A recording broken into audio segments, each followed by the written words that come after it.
Assalamualaikum warahmatullahi wabarakatuh. Halo semuanya, apa kabar? Saya harap semuanya tetap diberikan kesehatan dan limpahan rahmat dari Allah Subhanahu wa taala. Amin.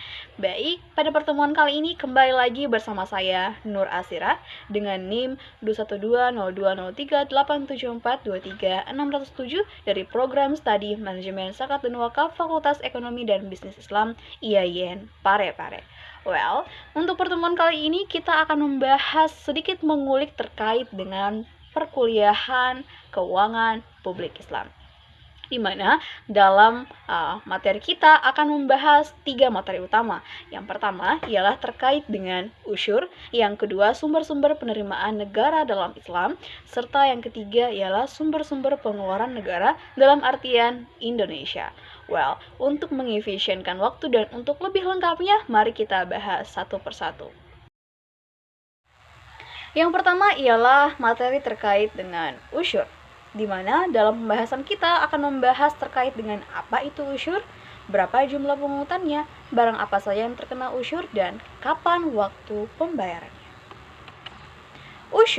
Usyur dikatakan sebagai bea cukai perdagangan internasional. Kenapa? Karena usyur adalah pajak yang dikenakan pada barang dagangan ekspor-impor ketika melintasi wilayah Islam atau disebut dengan bea cukai. Dalam tradisi masyarakat Arab, usyur merupakan pungutan 1/10 dari harta yang diperdagangkan ketika seseorang melintasi perbatasan suatu negara. Kenapa dikatakan 1/10? Karena dalam bahasa Arab, usyur mengandung arti 1/10. Berarti pungutan ini sejumlah 1/10 ketika seseorang, baik itu yang beragama muslim, baik itu seorang kafir zimmi, ataupun masyarakat lain yang kemudian melintasi wilayah Islam, harus membayarkan usyur. Dan usyur ini teman-teman merupakan jenis pungutan yang sudah berlaku pada saat masa Umar radhiyallahu anha. Nah, usyur merupakan jenis pungutan yang ditujukan untuk mereka yang melintasi wilayah Islam.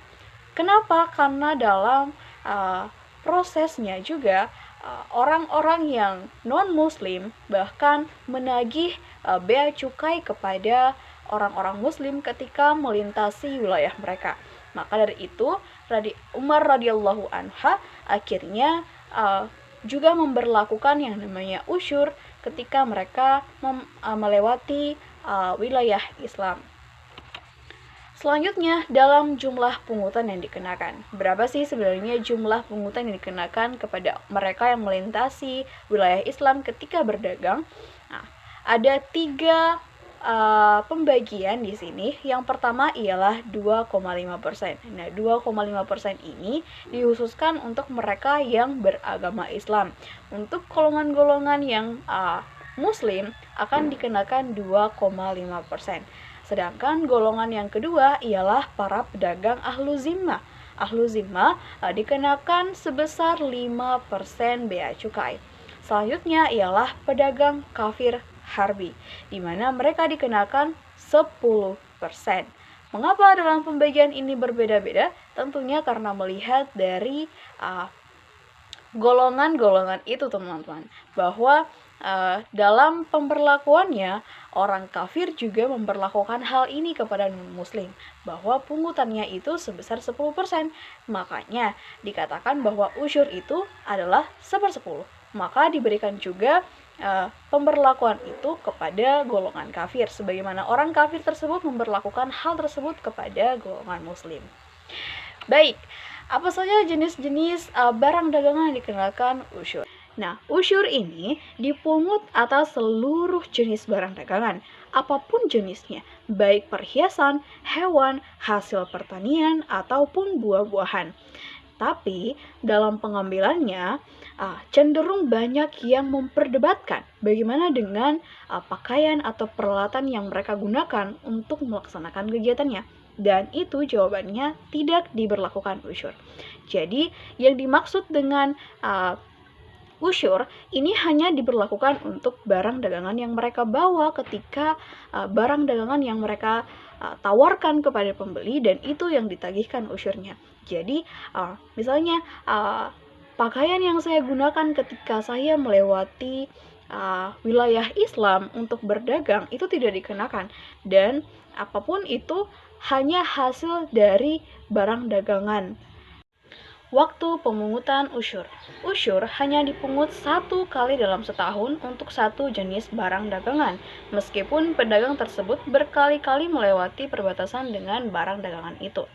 Tapi, jika barang dagangannya cenderung berbeda-beda, maka asyir, si pihak pemungut usyur, akan mengambil pajak setiap kali pedagang melewati perbatasan.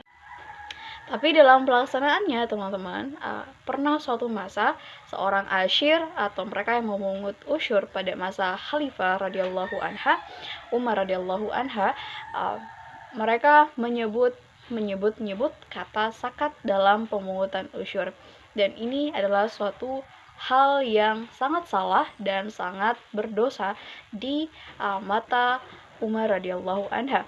Makanya dalam pemungutan usyur, pajak dan zakat itu adalah dua hal yang berbeda, dan apabila dipaksakan kepada umat muslim, itu adalah sebuah dosa yang sangat besar. Dalam pos pengeluaran negara, tentu saja sangat dipengaruhi oleh fungsi negara Islam itu sendiri.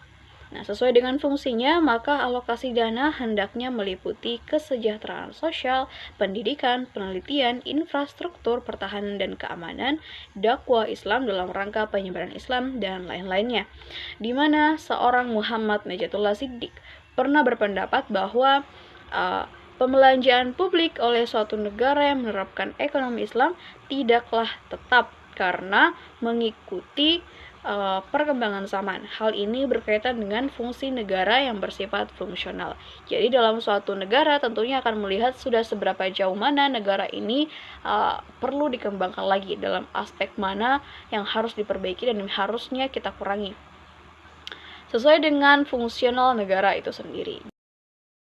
Menurut pada klasifikasi Budiono, pengeluaran negara merujuk pada dua jenis pengeluaran. Yang pertama ialah expenditure reducing, yaitu pengeluaran yang berupa kebijakan fiskal yang berhubungan dengan tingkat pendapatan negara. Contoh, dalam melakukan pinjaman fasilitas cuma-cuma akan kegiatan perang yang dilakukan oleh negara Madinah pada awal berdirinya pemerintahan. Dan yang kedua ialah expenditure switching, yaitu pengeluaran negara yang memiliki efek utama terhadap efek ekspor-impor. Contohnya, mengirimkan delegasi dan menerima tamu dari negara lain, melakukan keringanan terhadap usyur terhadap kafir zimmi. Nah, kedua jenis pengeluaran ini dapat dilihat pada kebijakan yang diambil oleh Rasulullah sebagai kepala pemerintahan dalam menangani dan mengendalikan sektor publik yang ada pada pemerintahannya. Jika diringkas dalam sebuah tabel, maka alokasi dana negara dapat dilihat sebagai berikut. Pertama, pengeluaran negara primer. Pengeluaran negara primer ini biasanya dialokasikan untuk beberapa kelompok. Di antaranya ialah biaya pertahanan seperti persenjataan dan persediaan unta, penyaluran zakat dan usyur kepada yang berhak menerimanya menurut ketentuan Al-Quran, termasuk para pemungut zakat, pembayaran gaji untuk wali, qadi, guru, imam, muazin, dan para pejabat negara lainnya, kemudian pembayaran utang negara, serta untuk bantuan untuk musafir. Selanjutnya ialah pengeluaran sekunder negara. Sekunder negara ini terdiri dari beberapa pengeluaran-pengeluaran seperti bantuan untuk orang yang belajar agama di Madinah, hiburan untuk para delegasi keagamaan, hiburan untuk para utusan suku dan negara, serta biaya perjalanan mereka, hadiah untuk pemerintah negara lain, pembayaran untuk pembebasan kaum muslimin yang menjadi budak, pemberdayaan denda atas mereka yang meninggal dalam keadaan miskin, pembayaran tunjangan untuk orang miskin, tunjangan untuk sanak saudara Rasulullah, pengeluaran rumah tangga Rasulullah, yaitu hanya sejumlah kecil 80 butir kurma dan 80 butir gandum untuk setiap istrinya, serta adanya persediaan darurat. Itu ialah sebagian dari penetapan Khaybar. Nah, apa yang saya tadi jelaskan yaitu terkait dengan pengeluaran negara primer dan pengeluaran negara sekunder. Ini adalah jenis pengeluaran-pengeluaran pada masa Rasulullah. Baik, untuk lebih mengefisienkan waktu ya, teman-teman. Baik, kita akan beralih ke sumber-sumber penerimaan negara. Pertama, kita akan membahas terkait apa saja sumber penerimaan negara. Karena penerimaan negara di sini terdiri atas 3 bagian. Yang pertama ialah pajak, yang kedua ialah penerimaan negara non pajak atau PNBP, serta dana hibah. Terkait dengan anggaran pendapatan dan belanja negara, menurut pasal 1 ayat 9 Undang-Undang Nomor 17 Tahun 2003 menyebutkan bahwa pendapatan negara adalah uang yang masuk ke kas negara sebagai tambahan nilai kekayaan bersih. Nah, yang dimaksud dengan jenis-jenis sumber pendapatan negara ini masuk ke dalam kategori anggaran negara, anggaran pendapatan dan belanja negara, di mana disebutkan ada 3 jenis sumber-sumber pendapatan negara, yaitu pajak, non-pajak, dan hibah. Yang pertama ialah pajak. Di Indonesia sendiri, sumber pendapatan negara yang paling utama itu berasal dari pajak.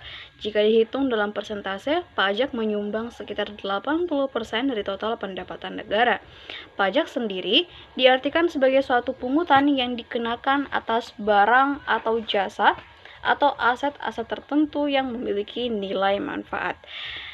Dalam praktiknya, terdapat jenis-jenis pajak, diantaranya yang pertama ialah pajak penghasilan atau kita singkat dengan PPh.